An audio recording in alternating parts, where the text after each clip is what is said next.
ਲੋੜ ਪਈ ਤਾਂ ਜੁੱਤੀ ਨਾਲ। प्रतिविरोधी काले कानून रद्द करो। Subscribe to our YouTube channel and press the bell icon to get the latest updates. Farmers at various protest sites on Delhi's borders announced 18th January as Mahila Kisan Divas. Women took center stage as they expressed their disapproval of the 3 contentious farm laws and demanded a repeal. अगर आदमी मोर्चे पे आ रहा है तो औरत घर संभाल रही है, खेत संभाल रही है, बच्चे संभाल रही है, सब कुछ कर रही है और साथ ही साथ जहाँ पर आकर भी उसका साथ दे रही है। तो आंदोलन में औरत पीछे नहीं आगे होकर लड़ रही है। महिलाएं बहुत उत्साह से आ रही हैं। हम लोगों ने गांव-गांव में जाके किसान ऑर्गेनाइजेशन का महिला विंग बनाया और वो ऑर्गेनाइज करके लेके आए। तो अपने आप भी आ रहे हैं बहुत सारे लोग। अभी तो ये सबको पता है, बहुत ज़्यादा अवेयर हो गए लोग, खुद भी आ रहे हैं और ऑर्गेनाइजेशन उनको ऑर्गेनाइज करके भी लेके आए। ये जो लड़ाई है एक्चुअली हमारी, ये जो डेवलपमेंट का इनका मॉडल है, एंटी पीपल जो मॉडल है, उसका एक पार्ट ये कानून है जिसको वापस कराने के लिए हम लड़ रहे हैं, क्योंकि ये बहुत बड़ा अटैक हो गया है। हम लगातार धरनों पे बैठे हैं। अभी हम लोग जहाँ बैठे हैं तो पीछे जो पंजाब में 100 धरने चल रहे हैं वो मेनली महिलाएं चला रही हैं। तो हम इतनी देर से लगातार इसके ऊपर एजुकेशन कर रहे हैं, गांव-गांव जा रहे हैं, मीटिंग करा रहे हैं, स्टेजों से बोल रहे हैं, धरनों में जाके बोल रहे हैं। तो बहुत अवेयरनेस है। अभी काफ़ी लोगों को मालूम है कि ये हमारे ऊपर कितना बड़ा हमला है और ये ज़मीन के ऊपर भी हमला है और हमारी MSP भी ख़त्म हो रही है। According to the 2011 census, at least 65% women in rural India are engaged directly or indirectly in farming activities. While few actually own land, they remain central to farming, where they do most of the sowing, transplantation, harvesting, threshing, crop transportation from field to home, food processing, dairying, and more.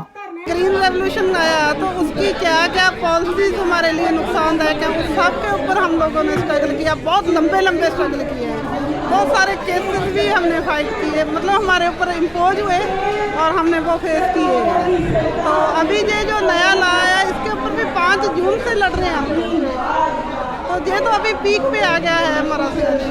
53% जो agrarian labour है, agrarian workforce है, वो महिलाओं में से आती है 53%। लेकिन दूसरी तरफ मतलब हम पे सवाल भी इस तरह के उठाए जा रहे हैं कि महिलाओं को यहाँ क्यों रखा गया है। लाइक अभी तक महिलाओं को किसान या किसानी से जुड़े हुए लोगों की तरफ तौर पे उनका दावा ही माना नहीं जा रहा। तो उस लिहाज से मुझे लगता है कि आज का ये महिलाओं का पार्टिसिपेशन काफ़ी इम्पॉर्टेंट है और ये दिन मनाया जाना काफ़ी इम्पॉर्टेंट है। महिलाओं के पास ज़मीन का कोई मालकी नहीं है, पहले ही वो कॉर्नर है। अगर फैमिली के पास भी मालकी नहीं रहेगी, कर्जा बढ़ेगा, प्रॉब्लम्स बढ़ेंगी तो ज़्यादा महिलाओं के ऊपर आएंगी। और मैं आपको बता दूं कि एक बहुत नेगेटिव इसका आने वाला है, वो है कि जब महिलाएं बहुत ज़्यादा कॉर्नर हो जाती हैं, घर चलता नहीं है, तो वो अपने आप को बेचने के लिए मजबूर होती हैं। और हम ये देख सकते हैं, ये जो एग्रीकल्चर का क्राइसिस है, महिलाओं को जिस्मफरोशी में लेके जाना। बहुत सारी ऐसी लेबर है महिलाओं की, जैसे अगर खेतों में काम चल रहा होता है तो वहाँ पे जितने वर्कर काम कर रहे होते हैं उनके लिए मतलब कई बार मैंने देखा है पंजाब में घरों में 100-100, 150-150 रोटियाँ एक टाइम पे बनती हैं। वो डोमेस्टिक लेबर जो इनडायरेक्टली खेती के साथ जुड़ा हुआ है उसको तो अभी इन 53% में भी कंसीडर नहीं किया जाता।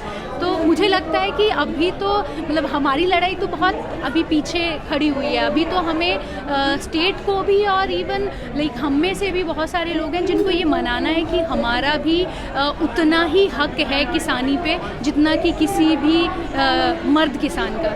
महिलाओं का किसानी से जुड़े होने के नाते तो सीधा एक नुकसान है ही, लेकिन उसके अलावा हम ये भी समझते हैं कि जो डोमेस्टिक इंतज़ाम जितने भी होते हैं, रसोई से जुड़े हुए इंतज़ाम होते हैं, वो अभी भी हमारे समाज में महिलाओं के ज़िम्मे आते हैं। तो जिस तरीके से जो एसेंशियल कमोडिटी एक्ट है, या हम ये भी समझते हैं कि अगर प्राइवेट हाथों में, अगर कॉरपोरेट के हाथों में ये हमारी खेती और हमारी उपज जाएगी तो ये तय है कि हमें वो सारा अनाज जो फाइनली हमारी थाली में आके खाना बनना होता है वो भी सस्ता नहीं रहेगा, वो भी महंगाई की तरफ जाएगा, महंगा होगा और उसका जो एक एडेड एक कह लीजिए असर है जो महिलाओं पे वो एडिशनल है। A 2019 study conducted by Punjab University reveals that rural women labourers are facing the brunt of the agrarian crisis as they reel under the debt.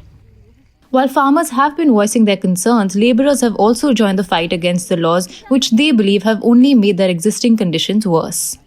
ਜਿਹੜੇ ਮੋਦੀ ਸਰਕਾਰ ਨੇ ਕਾਲੇ ਕਾਨੂੰਨ ਪਾਸ ਕੀਤੇ ਆ ਉਹਨਾਂ ਤਿੰਨਾਂ ਕਾਲੇ ਕਾਨੂੰਨਾਂ ਦਾ ਨੁਕਸਾਨ ਜਿੰਨਾ ਕਿਸਾਨਾਂ ਨੂੰ ਆ ਉਸ ਤੋਂ ਵੱਧ ਸਾਡੇ ਖੇਤ ਮਜ਼ਦੂਰਾਂ ਨੂੰ ਆ, ਕਿਉਂਕਿ ਜੇ ਕਾਲੇ ਕਾਨੂੰਨ ਪਾਸ ਹੋ ਜਾਂਦੇ ਆ ਤੇ ਜਿਹੜੀ ਸਾਡੇ ਮਜ਼ਦੂਰਾਂ ਨੂੰ ਮੁਫਤ ਮਿਲਦੀ ਕਣਕ ਜਿਹੜੀ 2 ਰੁਪਏ ਕਿਲੋ ਕਣਕ ਦਿੱਤੀ ਜਾਂਦੀ ਆ ਉਹ ਵੀ ਨਹੀਂ ਮਿਲੂਗੀ। ਜਿਹੜਾ ਬਿਜਲੀ ਬਿੱਲ 2020 ਸਰਕਾਰ ਨੇ ਪਾਸ ਕੀਤਾ, ਜਿਹੜੀਆਂ ਸਾਡੇ ਮਜ਼ਦੂਰ ਨੂੰ 400 ਯੂਨਿਟ ਮੁਫਤ ਦਿੱਤਾ ਜਾਂਦਾ ਉਹ ਵੀ ਬੰਦ ਹੋ ਜਾਵੇਗਾ, ਕਿਉਂਕਿ ਸਾਡੇ ਪੰਜਾਬ ਦੇ ਵਿੱਚ ਦਲਿਤ ਮਜ਼ਦੂਰਾਂ ਦੀ ਗਿਣਤੀ 35% ਆ, ਜਿਹਦੇ ਵਿੱਚ ਦਲਿਤਾਂ ਵਿੱਚ ਸਭ ਤੋਂ ਵੱਧ ਖੇਤੀ ਦੇ ਧੰਦੇ ਨਾਲ ਜੁੜੇ ਹੋਏ ਮਜ਼ਦੂਰ ਜੁੜੀਆਂ ਹੋਈਆਂ ਔਰਤਾਂ ਨੇ, ਕਿਉਂਕਿ ਸਾਡੀਆਂ ਔਰਤਾਂ ਜਿਹੜੀਆਂ ਖੇਤਾਂ ਵਿੱਚ ਕੰਮ ਕਰਦੀਆਂ ਨੇ ਉਹ ਖੇਤਾਂ ਵਿੱਚ ਕੰਮ ਕਰਕੇ ਆਪਣੇ ਬੱਚਿਆਂ ਦਾ ਪਾਲਣ ਪੋਸ਼ਣ ਕਰਦੀਆਂ। ਸਰਕਾਰ ਇਹਨਾਂ ਕਾਨੂੰਨਾਂ ਨੂੰ ਰੱਦ ਨਹੀਂ ਕਰਦੀ ਤੇ ਸਾਡੇ ਜਿਹੜੇ ਖੇਤ ਮਜ਼ਦੂਰ ਆ ਵੱਡੀ ਗਿਣਤੀ ਵਿੱਚ ਤਬਾਹ ਹੋ ਜਾਣਗੇ, ਕਿਉਂਕਿ ਸਰਕਾਰ ਨੇ ਜਦੋਂ ਇਹ ਕਾਲੇ ਕਾਨੂੰਨ ਬਣਾਏ ਆ ਉਦੋਂ ਕਿਸਾਨਾਂ ਤੇ ਮਜ਼ਦੂਰਾਂ ਵਾਸਤੇ ਕੋਈ ਵੀ ਇਹਨਾਂ ਨੇ ਕੋਈ ਨਵੇਂ ਕੰਮ ਦਾ ਪ੍ਰਬੰਧ ਨਹੀਂ ਕੀਤਾ, ਨਾ ਹੀ ਇਹਨਾਂ ਕਿਸਾਨਾਂ ਇਹਨਾਂ ਮਜ਼ਦੂਰਾਂ ਦੀ ਕੋਈ ਰਾਏ ਲਈ ਗਈ ਆ ਕਿ ਅਸੀਂ ਇਹ ਜਿਹੜੇ ਕਾਲੇ ਕਾਨੂੰਨ ਬਣਾ ਰਹੇ ਆ ਤੁਹਾਡੇ ਹੱਕ ਵਿੱਚ ਤੁਹਾਨੂੰ ਮਨਜ਼ੂਰ ਹੈ ਜਾਂ ਨਹੀਂ, ਕਿਉਂਕਿ ਸਰਕਾਰ ਨੇ ਇਹਨਾਂ ਵਾਸਤੇ ਕੋਈ ਬਦਲਵੇਂ ਕੰਮ ਦਾ ਪ੍ਰਬੰਧ ਨਹੀਂ ਕੀਤਾ। Chief Justice of India S.A. Bobde had last week asked why women and children are being kept at the protest sites, suggesting that they should start returning to their homes. हमारे माननीय प्रधानमंत्री और माननीय सुप्रीम कोर्ट ने कहा है कि बच्चों और औरतों को इतनी सर्दी में घर से ले जाना चाहिए, तो हम लोग कहना चाहते हैं कि हम इतने कमज़ोर नहीं है कि आप ऐसे बोल रहे हो कि हमारे ऊपर दया दिखा रहे हो। कोई दया की ज़रूरत नहीं है, हम लोग आंदोलन चला सकते हैं, लीड कर सकते हैं, औरतें और बच्चे सब कुछ कर सकते हैं, खेत में काम कर सकते हैं, तो सब कुछ कर सकते हैं। तो हमने आंदोलन भी चला कर दिखाया है। तो धन्यवाद करती हूँ किसान यूनियनों का, संयुक्त मोर्चे का, जिन्होंने औरतों का दिन रखा है और औरतों को एक मौका दिया है। सत्ता में बैठे जो लोग अभी भी ये समझते हैं कि महिलाओं को शायद कोई उंगली पकड़ के ले आया या ट्रॉलियों में बिठा के उनको यहाँ ला के छोड़ दिया गया है, उनको ये समझना चाहिए कि यहाँ पे जो महिलाएं हैं वो एकदम से कहीं मतलब रातों रात खड़ी हो गई, ऐसा नहीं है। उनका खुद का लंबा स्ट्रगल रहा है विद इन किसान मूवमेंट। जो यहाँ पे जितनी किसान नेता हैं उनका खुद का 20-20, 30-30 साल का एक इतिहास है लड़ाई का, स्ट्रगल का। मतलब मैं खुद उस माँ के पेट से पैदा हुई हूँ जो 3 बार किसान आंदोलन में जेल जा चुकी है, तो मैं कैसे मान लूँ CJI की ये स्टेटमेंट कि महिलाओं को यहाँ रखा गया है। तो इसलिए मतलब आराम कुर्सी में बैठ के ये स्टेटमेंट देने से पहले ग्राउंड में जाके देखिए लोग कैसे सुबह से शाम तक मर रहे हैं, मेहनत कर रहे हैं, और आप उनकी मेहनत को अभी रिकॉग्नाइज भी नहीं कर रहे, इसलिए आप पे धिक्कार है। Women at Singhu border are well aware of the farm laws and have stated that they will continue their protest till all 3 of them are completely repealed. They have also spoken out against Chief Justice of India's statement regarding women and children taking part in the process. They explain how their role is just as important as the men and they are not any less farmers than them.